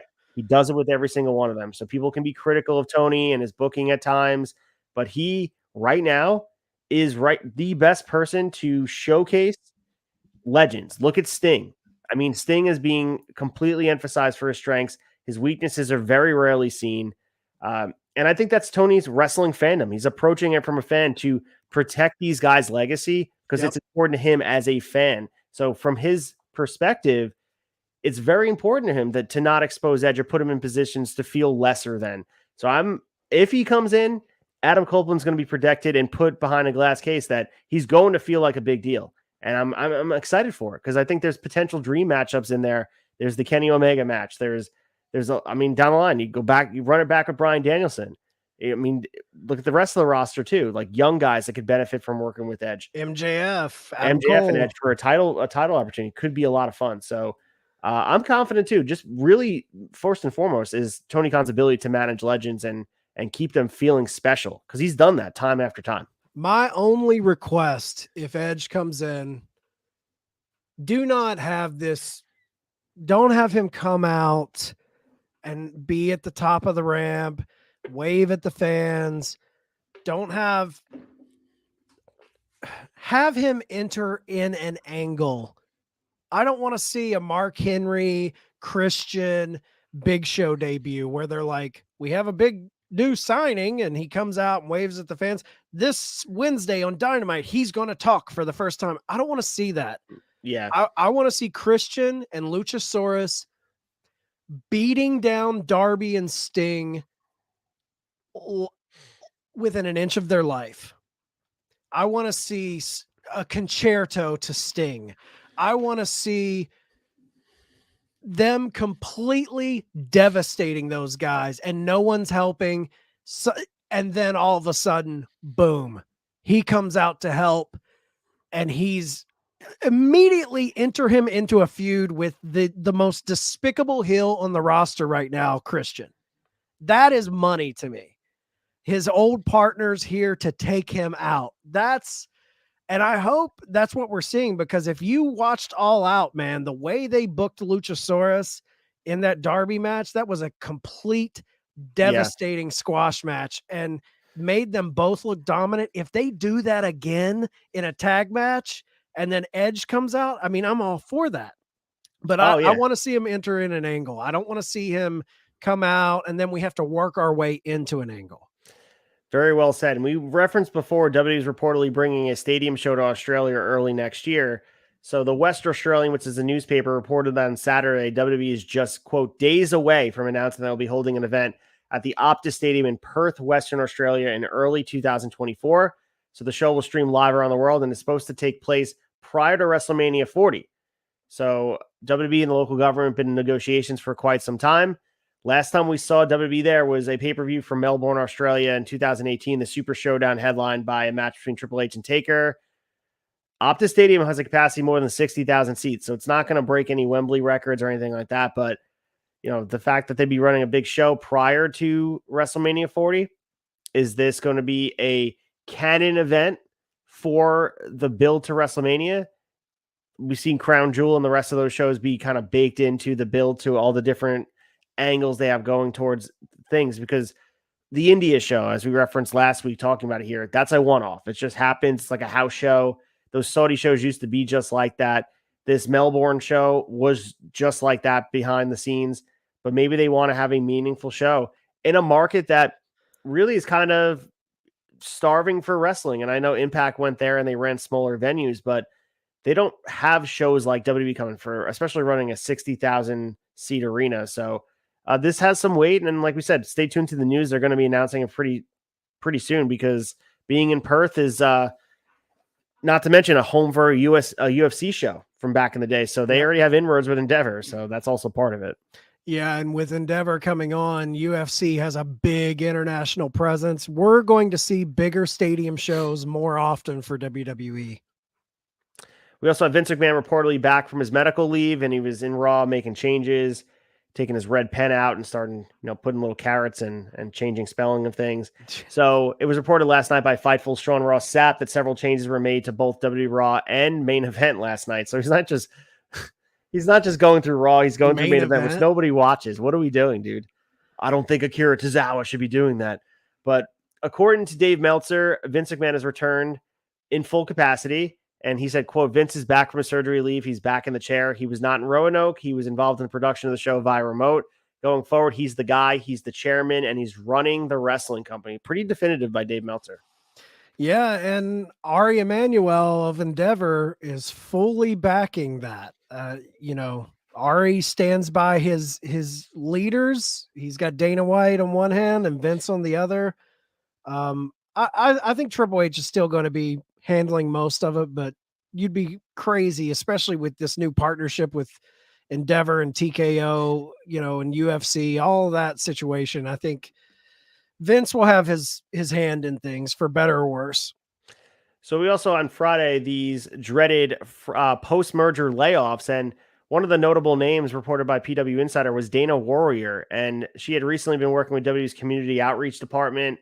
We saw her become involved with the company back in 2014 with the death of Ultimate Warrior. She was on the creative team, which I did not know. She exited that role just this past year. And this was part of the cuts we're seeing. And we've been referencing them. All the different podcasts have been following it closely. It's really just an excess of positions. When you have two companies coming together, there is duplicate positions and you have to get rid of them. And they want to make sure that they are being as efficient as possible. So we have her being released, and there's been behind the scenes people as well. Like there's a person named Jamie Horowitz, who's EVP of Development and Digital, Catherine Newman, EVP of Head of Marketing, Amanda Bloom, Director of Enterprise Master Data and Governance. And apparently Nick Khan, who is now dubbed with the title WWE President, sent out an email on Friday saying that the layoffs were completed and the staff located in Stanford were asked to attend a Tuesday meeting at the new headquarters. So they had everybody working remote on Friday just in case they were going to be fired. So they have to deal with the awkward nature of packing up your desk. That's a 2023 of giving your pink slip. So yeah, I think the report I read was the email said the layoffs for today have completed. That it's not like all of our layoffs are done. I still think there's more. You're not just going to do that all in one day. I think there's more things coming. Speaking of coming, we have the Royal Rumble going back to Tampa Bay next January. So it was announced that the Royal Rumble 2024 will take place at Tropicana Field in St. Petersburg, Florida on Saturday, January 27th. We know that they held the Rumble, the one we were talking about with Edge, where he made his debut that was in Houston, but they held it the year after at the Thunderdome. So WWE is bringing it back to Tropicana Field in partnership with the Tampa Bay Rays. So this is a pairing. I mean, WB in town for the entire weekend across all events in St. Petersburg. And they said also in Clearwater and Tampa. And also that Monday's January 29th episode of Raw will be held at the Tampa MLA Arena where the Tampa Bay Lightning play. So this was sent out. I mean, your thoughts on them coming here? I know they're running stadium shows, but if you're a baseball fan, you know how much of a piece of crap the Trop is, but they can there's some history there now, being that Thunderdome was the home of pro wrestling there for quite some time. For a year and a half, they were in the Trop for a long time. Oh yeah, I mean baseball stadiums and just Florida, man, gets so many with that Orlando PC location. I think it's probably a pretty cheap production to move over. Just I think it's like 45 minutes to an hour, Orlando to Tampa. So yeah, Tampa's reaping the rewards. So we have rumors on LA Knight's contract talks with WWE. So Feifels reported that Knight and WWE are still very far apart on their financial compensation and that no deal is imminent. You and I were talking last week about just in general about his mega push, quote unquote. And right now his current contract runs into 2025. But that means that there's a year and a half left and they have to kind of negotiate from that point. But I think until they lock in a deal that's conducive for both sides, I think there's a hesitation to put the full rocket on LA Knight. I think on SmackDown, they really did a good job of presenting him in a meaningful way. I have my criticisms of the guy and as far as like my fandom, but there's no denying how organically over this guy is. And I think his situation with WWE is par for the course here. They both want, LA Knight wants his money, he wants life-changing money, and well-deserved. The guy's worked his ass off to get to this level, and this is lightning in the bottle, so he has to maximize it. But also on WWE side, they want to make sure that if he's going to be their guy, he's going to be their guy, and he's locked up for a long time. Yeah, and I think LA Knight knows that with the way this business is, you got one shot to do a contract, especially at his age. Not to say he's old, but early 40s, you're about to sign a contract extension. This could be your last contract with the company, if you get hurt or God forbid something like that happens. So I think he's playing hardball and WWE's playing hardball. And I agree with you. I don't think we're going to see some like mega push where he's the face of the company until this is agreed upon. So we also have a multi-year extension signed for Prince Nana with AEW. So Fightful Select reported that on Saturday, Nana has signed a multi-year contract with All Elite Wrestling. The report noted that Nana's work with the Mogul Embassy stable has received, quote, high marks within the company. So Prince Nana, well-deserved. This dude has been grinding throughout the independents all across, Northeast and beyond. The fact that he's getting his flowers now on a big stage in this really was a happy accident with the Mogul Embassy. This wasn't supposed to be the case. And I think because the original Mogul affiliates fizzled out and the embassy was doing their own thing in a vacuum, never in my life, as far as wrestling fandom goes, the combination of two factions coming together that has worked so seamlessly, then these two factions come together to the point where it's worked better for everybody involved. And he's getting his own, he's going viral with this dance he's doing coming out to Swerve's theme song. And he right now is a hot commodity, and good for him, man. There's a good dude that has stuck to his craft and one of the best managers in all of pro wrestling. If you're familiar with his work with all the way back in Ring of Honor. So good for this dude. I'm very, very happy for him. Big fan of Prince Nana. I love Mogul Embassy. I'm high on it. I love that he's going viral, man. Yeah. Like it's the best. He pure entertainment. When Nana's out there, I'm all in. He harkens back to golden era WWF managers to me. Yeah, like for sure. I get that vibe. So I love Nana. I love it. And we also have Nick Khan talking about UFC fighters potentially having, quote, a longer life in WWE. So the quote that was put in here is UFC fighters are going to stay focused on the UFC, and WWE superstars obviously do something different in our ring. He continued, but you also see in UFC people with big personalities who once their UFC run is done, once the UFC and the fighter says, hey, maybe now it's time to call it a day, could those people have a longer life in WWE, extended life with TKO? We think so. This is not groundbreaking news. We've seen people break the mold. Brock Lesnar, Ronda Rousey. I mean, not even just UFC, but like Kurt Angle coming from amateur wrestling. This is a way to continue and emphasize your personalities. There's always been conversation about Conor McGregor. Like, what does that look like? I know you and I went back and forth on here talking about McGregor's size in wrestling and what would that look like and whatever. But we know that once they're done fighting, they can't do it anymore. They already have in-house. This is where you're going to be shipped off to. Even if you want to put a microphone in front of your face and be on commentary, be on the pre-show, find a way to continue to stay relevant. Yeah, I think that's predominantly what's going to be is like special guest referees, special ringside enforcers, commentary. I don't see MMA fighters transitioning into pro wrestling as much as like what maybe some people are alluding to. It's two totally different things.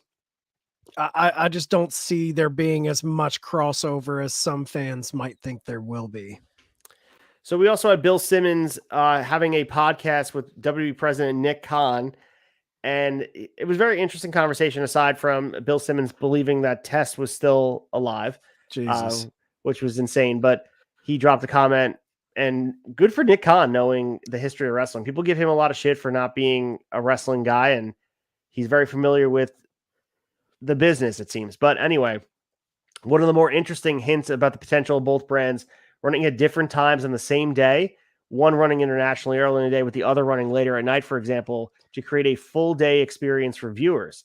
So this was a conversation that we kind of, we touched on it, but I don't know exactly what does that look like as far as working in tandem, maybe not on screen together, but creating, let's say 8 hours of block content for someone to watch on a Saturday.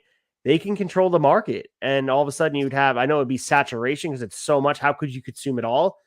But I think they're casting a very wide net for a very, very vast audience. Yeah. And I don't think it's oversaturation as much as one might think, because I think there is a little and Dana White alluded to this. There's a little crossover. Like, I like UFC and I like WWE, but I think the fan bases are drastically different. I think it's a smart business move for the parent company TKO, because in one day you're getting all your WWE fans tuning in for a WWE event, and then later that night you're getting all your UFC fans. So you're double dipping without oversaturating it, because although there is crossover in the fan bases, I think there's not as much crossover as what people think. Because I know Yeah. a lot of MMA fans who despise pro wrestling and vice versa. So for TKO, though, it doesn't matter because they're tapping both individual fan bases. So the other thing outside of the test quote, he did ask the hard-hitting question about Stephanie McMahon leaving the company. Nick Khan gave the very business-centric answer, reiterated his previous statements about how he would love to have her still with WWE, but it was her decision. The quote was, "I respect the decision. I wish she hadn't done that, and she knows that from me personally. She's a terrific executive and terrific person. That's her decision. Her relationship with Vince is theirs, and once she made it, I have total respect for the decision." So we haven't really addressed, like, Stephanie bounced once all the stuff, all the accusations made towards Vince McMahon and all the things that went down prior to the investigation. Before, like, he left, he was gone, and Stephanie took her ball and went home, to use WWE terminology. I thought it was big on Bill Simmons to ask the question. Nick Khan, a strategic businessman, wasn't going to give him an inch, but I at least give him credit for asking it. People are going to pull away from this interview, even though there's a lot of interesting stuff about the business side of things. He's going to be forever a meme about this test thing, and him asking Nick Khan if he's going to run a storyline with Test, and it was just painfully awkward, and it's just clear he wasn't paying attention to the product. And I get that he was covering probably the NBA in long form for the longest time, so there's things you miss. We're so in the bubble, but I mean, that's a bad taste joke that it wasn't intended to be as bad taste as he probably just thought it'd be a wrestling info thing.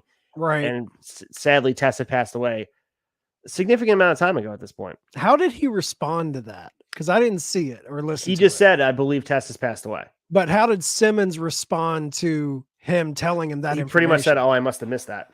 Oh, okay. Okay. So it was like, I mean, it was quick, but wrestling fans picked up on it and made it a meme. So yeah. Yeah. But yeah, it would be a shitty joke in the beginning, because, like, even how relevant is that storyline? I understand that was like they were married and Triple H took her to Vegas. Like, that storyline is like, why would you even bring that up? It made no sense to me, regardless such a random if he was storyline. alive. Exactly. Because if he was alive, let's be honest, they're not bringing him back to do the storyline. No, it was a dumb joke. Yeah. But anyway, we have, speaking of returns to WWE, we had Nia Jax returning on Raw. She attacked Rhea Ripley, and she's been reportedly signed for over a month. So she did, she's inserting herself in the women's world title picture. Yeah, I mean, she's back. Oh, well, it's one of those things. It's emphasis on the women's division. I like that they got the final segment there, but we'll see what happens. I hope she doesn't take the title from Rhea. Yeah, I'm not a fan. I think everyone can rehab. She's got that family name that gets her a job. I don't think if she wasn't a part of that family, she wouldn't have this job. Not to shit on Nia Jax, but she's hurt many people in the ring. She's sloppy, and it doesn't seem like she puts the work in. Maybe she can change my mind with this run, but I was sour on her the last time. She seemed checked out. She seemed like she didn't care, and she hurt countless people in the ring. So I don't really have time for Nia Jax. The fact that she's back, I truly don't care. Speaking of WWE, they filed their response to MLW's motion to strike their defenses. So per PW Insider and Fightful collaborating on this, WWE filed a motion in response to MLW's motion to dismiss their defenses. WWE requested for MLW's motion to be denied. MLW must respond by September 15th, and a hearing must be in motion set for October 26th. So the claim by WWE is that without mentioning the issues MLW raised in the WWE or asking the company to amend or withdraw their defenses, the motion asserts that MLW's motion wastes the court's time and resources. So this is more filibustering, just putting roadblocks in place, dragging this thing out. A lot of money has to be used, and that's WWE's strength in this. Even if they're wrong, within reason, they can still utilize their resources and drain a company that's much smaller than an MLW, where maybe they hope MLW gives up. But it seems like Court Bauer and that crew they're sticking to their guns, and they want to make sure that they're holding WWE and their feet to the fire, trying for the length of wrestling and time. They're trying to plant seeds for trees they're not going to sit under, kind of thing. Yep. They want to make sure that they're leaving wrestling better than they left it. So it's admirable. It really is. You hit the nail on the head, man. This is tactics. This is a big billion-dollar company dragging it out and trying to squeeze this tinier company all the money, where they're just like, we can't afford to go through this legal process. We give up. That's what this is. And our final news in the quick hitters here. Mandy Rose said that she, quote, may or may not be a free agent very soon. This was a Q&A on Instagram. And obviously wrestling fans picked it up. Someone asked her, will she ever wrestle again? And she said, I may or may not be a free agent very soon. So we'll see where she winds up. She'd be a big get for AEW, right? And I would love her in Impact too. She'd be kind of cool there. Either one, man. And I don't take it off the table. WWE, that Endeavor money.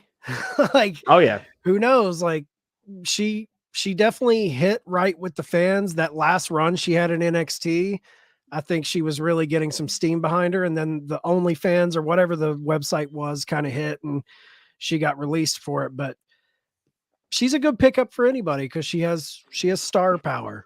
Absolutely. With that being said, let's get to Dave's raves and talk about what he had to say about the week in wrestling.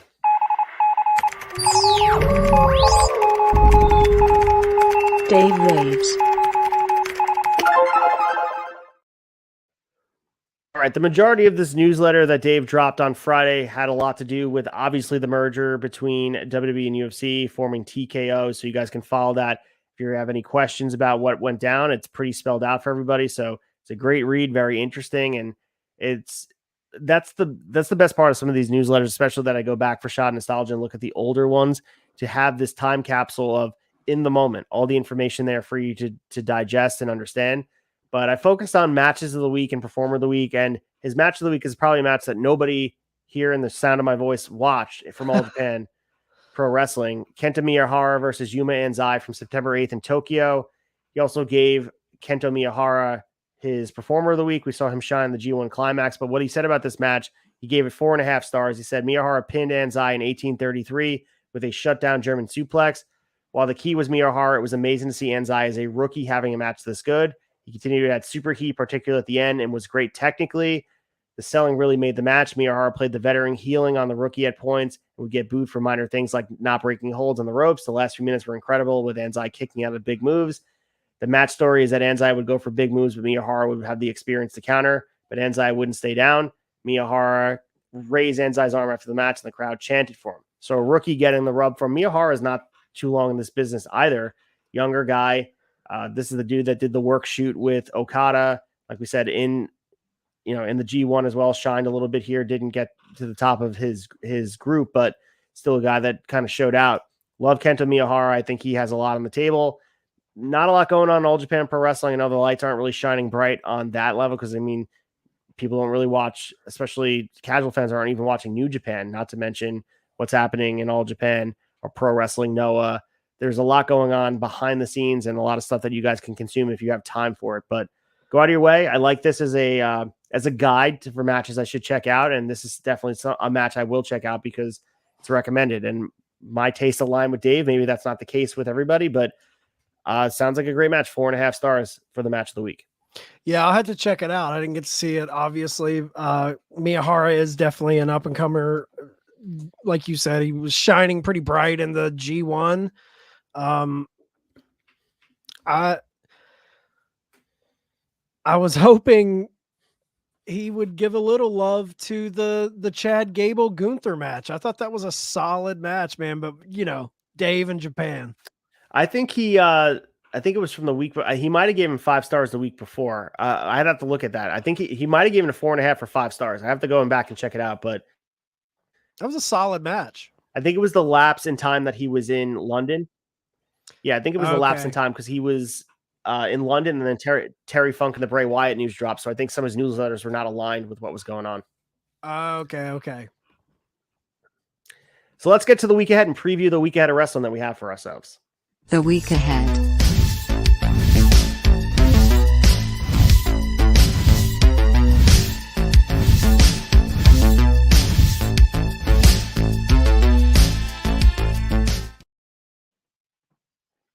All right, the AEW week ahead. Let's start with Monday's Raw that is happening right now as we speak. We have some matches on the docket, 4 to be exact.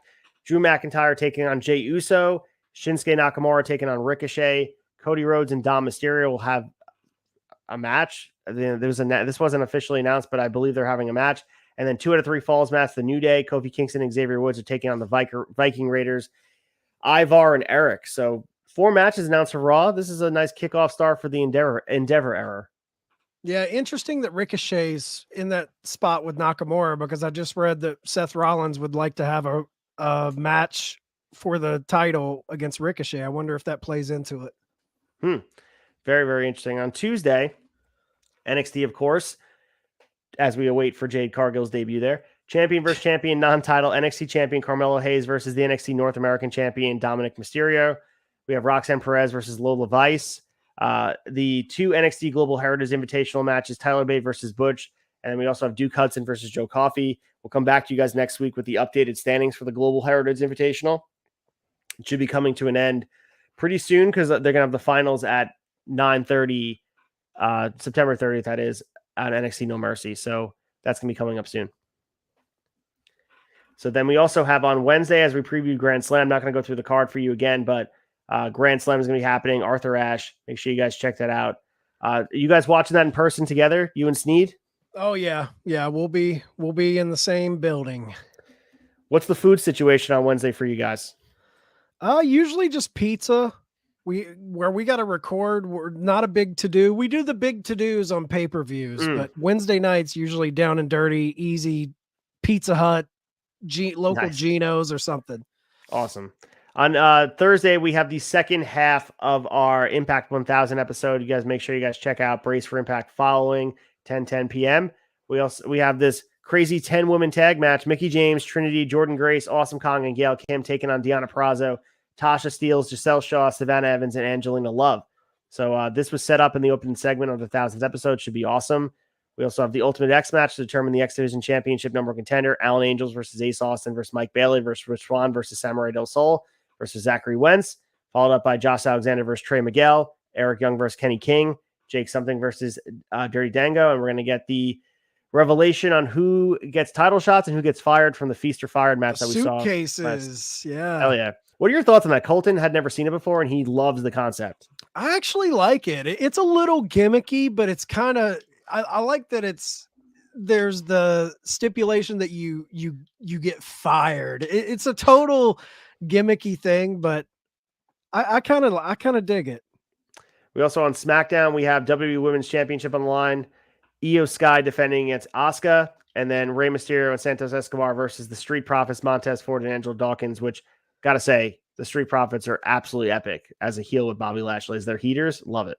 Yeah, that it completely revitalized this team. I'm loving the new look. I hope they bring in someone else. Carmelo Hayes was kind of teased. I would enjoy seeing that as well. On Saturday's Collision, we have Bryan Danielson versus Ricky Starks in a Texas death match.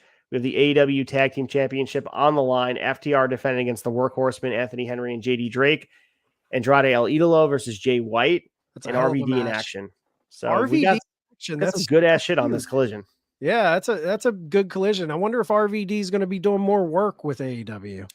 Pretty cool. The fact that it says in action has me believing that is it going to be a match to emphasize RVD's strengths, and then he's going to be building to a bigger program. That is pretty cool. He was in great shape when he showed up. He looked like the RVD of old. Yeah, it's crazy because he walks out and the way he's walking, you're like, oh man, gets in the ring. He looks like he hasn't missed a step. So we also have a further card for Wrestle Dream on 10-1. Give you guys the card quick here. Bryan Danielson versus Ricky Starks. We already knew it was happening. Hangman versus Swerve Strickland. But we're also going to get the AEW Tag Team Championship match, which is announced on Saturday. FTR defending against Aussie Open. And we now know Shibata will defend the ROH Pure Championship. So the card's coming together, and we're still a few weeks out. I know that that's making you very happy that Wrestle Dream's getting a proper build. Oh yeah, dude. I'm all for. I don't know if I'm for 12 pay-per-views a year, but I think more pay-per-views for AEW helps their booking. I think it helps their week-to-week storytelling because they weren't handling 3-month breaks very well to me. I think this allows them to build to matches better, I think. And NXT No Mercy, that, as I mentioned, will take place on September 30th. NXT Championship on the line, Carmelo Hayes defending against Dragunov. NXT North American Championship on the line, Dominic Mysterio defending against Mustafa Ali. The NXT Heritage Cup, Noam Dar will defend against the Global Heritage Invitational Tournament winner, and Baron Corbin versus Braun Breaker. So this is the PLE on the NXT side of things. The card has some build to it. I mean, we already have 5 matches set up. The world title match has been well set up for quite some time. Carmelo Hayes has been doing great stuff with the NXT Championship. So, I'm sure Becky will be on there. Absolutely. Maybe they're going to do a rematch for the title, or maybe they establish a new challenger. Or maybe Jade shows up. Maybe she does. But that's all we got here for the week ahead. Let's do some chill and chat. I know you guys just finished recording Broken VCR. You guys are going to be getting into the spooky stuff, right? Because I mean, Broken VCR has to be doing more Halloween, right? Oh yeah, this will be our 3rd episode in our Double Stuffed October series. Last week we did curtains. If you're listening to this on Monday, Tuesday morning, we are dropping our episode on the Pit from 1981. Yeah, a lot of good stuff over Broken VCR. I think we have 9 episodes of spooky movies. So if you like spooky movies, check it out. Love it. And make sure you guys tune in to, like we mentioned before, Thursday evening following Impact, 10:10, Brace for Impact, myself and Colton. On Fridays as well, Shot Nostalgia. We're well deep into our Saturday night's main event episodes. We're going to be covering, and we're going to get the return of at Mullet.Mania is going to be returning for his first episode for the season. Can't wait to have him involved. We're 18 episodes in full for this season. We're up to episode 5. So thank you guys for listening, whether you consume it on audio, video, however you do it. I love the conversation, love the feedback. And let us know what you think. Maybe you have an idea about a future season. Let us know what you'd like to see us cover in full, because it is fascinating to go back and really relive this time that lives in lore and kind of reveal some of the warts. Like, you lift up the rock and see some of the bugs underneath, but also how meaningful these characters were, and how, like, we were talking about Ricky Steamboat, Jake Roberts, Macho Man. These dudes are just larger than life, and they really don't make guys like that anymore. I know culture is different because everyone's so accessible, but you look at like a Macho Man Randy Savage, that dude is a one of one. No one can touch his charisma. Yeah, once in a lifetime. I think he is the quintessential pro wrestler for me. Like, if you look up a pro wrestler in the dictionary, Macho Man's there for me. Yeah, you guys got to check out Shot of Nostalgia. It's Fridays video, and then Saturday mornings audio. One of the best shows on the Tavern. And check out all of our other shows every night of the week, for the most part, or every day of the week. You're getting video or audio in some form. Just go to theturnbuckletavern.com. Check out all of that stuff. Give us a follow. Give us a sub. More importantly, if you could leave us a review on Apple or Spotify, we'd appreciate it, because that puts us up in the algorithm, lets people know that we exist. And go give us a follow on Instagram at Turnbuckle Tavern. You'll find all of our guys on there, from Ace to Mike to Tom to J-Bone, MVP. Everybody's on there, even Hawk's on there. So go follow everybody. Give us a follow. Stay up to date. And until next Monday, when we wine and dine with you kings and queens, stay out of the alley and away from the pork and beans. God luck and good speed. Reach for the sky, boy.